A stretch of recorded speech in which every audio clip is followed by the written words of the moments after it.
think probably so far we've done 2 layers of the MAE tattoo gel and diluted down roughly half and half. So the product has been diluted with half of IPA, 50% IPA, to spread it more evenly and maneuver it. Because we found it neat, taking it neat from the container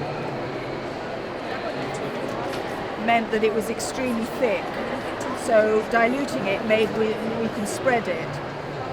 What I am finding is that it slightly wrinkles the skin.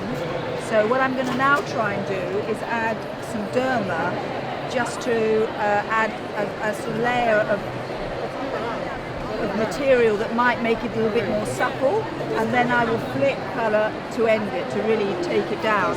But what's always interesting when you start to cover tattoos is that the first layer had a lot of red in it. The colour needs to take out the blackness, so a lot of red is used. But what's interesting as we get to flesh is that the indentation of the keloiding from the tattooing starts to appear, and that actually is you can't really get rid of very easily. But we can actually use some differentiating of colours to help diffuse all that eventually. So it's a slow build up of layers of different colours and materials. And I'm just going to stipple this lightly to add yet another layer of warmth, because some of the dark is still coming through.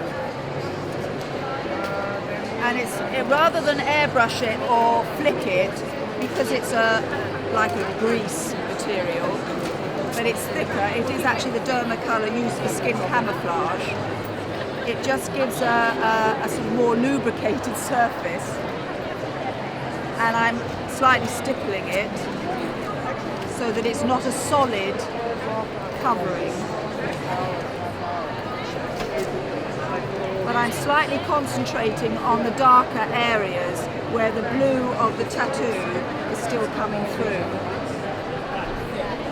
Actually, already, what's happening already is because of the nature of the 2 different materials.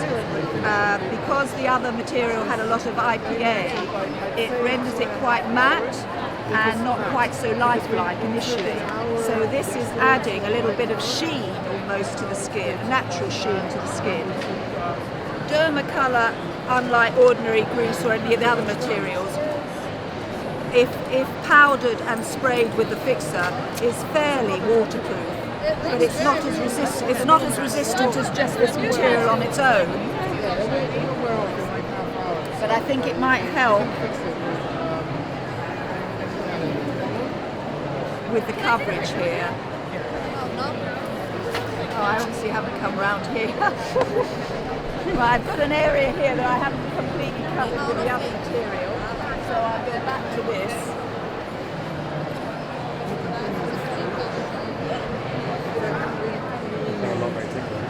You are ticklish.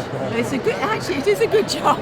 Yes, it's a good job you're not ticklish. Yeah.